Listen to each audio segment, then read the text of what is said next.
আসসালামু আলাইকুম। আজ 20/12/2024 কুমিল্লা জেলা বরুড়া থানা রামমোহন শাখা মইনিয়া যুব ফোরাম আয়োজনে এক অসহায় ভাইয়ের ধান কাটার মহা উৎসব চলছে। আজ মইনিয়া যুব ফোরামের ছেলেরা অনেক আনন্দিত। আপনারা দেখতে পাচ্ছেন এখানে প্রায় 26% জায়গা ধান কাটতেছে। আমি একটু কথা বলবো, যিনি এই ধানটা করেছেন এক ভাই, উনি আসলে খুবই অসহায়, টাকা পয়সার জন্য ধানটা কাটতে পারতেছে না। হ্যাঁ, এইদিকে ভাই, আজকে যে এই মইনিয়া যুব ফোরাম আপনার ধানটা কাটতেছে, আপনার কেমন লাগতেছে? ভালো লাগতেছে। আচ্ছা, আপনি কি খুশি? খুশি। আপনার কি টাকা পয়সা কোনো কিছু লাগতেছে? না। কোনো নাস্তা টাস্তা লাগতেছে? না।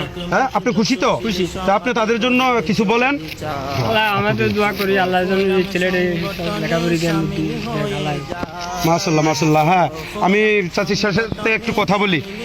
এই যে আজকে মইনিয়া যুব ফোরাম যে আপনাদের ধান কাটতেছে, আপনার কেমন লাগতেছে? ভালো লাগতেছে, আনন্দ লাগতেছে। আনন্দের বিষয় মানে ছেলেরা যখন সামনে আরো ভবিষ্যতে এরকম কাজ অনেকের সাহায্য করতেছে। জি জি জি, সাহায্য। আলহামদুলিল্লাহ। তারা যে কাজটা করতেছে, আপনি খুশি তো? হ্যাঁ, খুশি। তাদের জন্য আমি দুই হাত তুলে আল্লাহর কাছে দোয়া করি মাশাআল্লাহ। তারা পড়ালেখা তৌফিক দে, এই পরীক্ষায় যেন পাস করে, এটাই আমার খুশি আনন্দ লাগে। জি হ্যাঁ, আমি এই একজন আমাদের এলাকার একজন ভাই, আমি ভাইয়ের সাথে একটু কথা বলবো।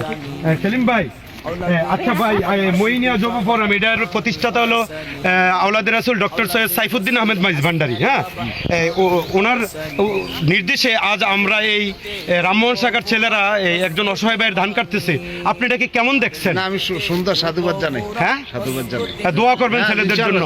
দোয়া করি। হ্যাঁ হ্যাঁ, তাই শুধু মইনিয়া যুব ফোরাম ধান কাটা নয়, অসহায় মানুষদের পাশে সবসময় আছে, ইনশাল্লাহ থাকবে। আপনারা সকলে দোয়া করবেন এই রামমোহন শাখা মইনিয়া যুব ফোরাম যাতে আরো আগে এগিয়ে যেতে পারে। আসসালামু আলাইকুম।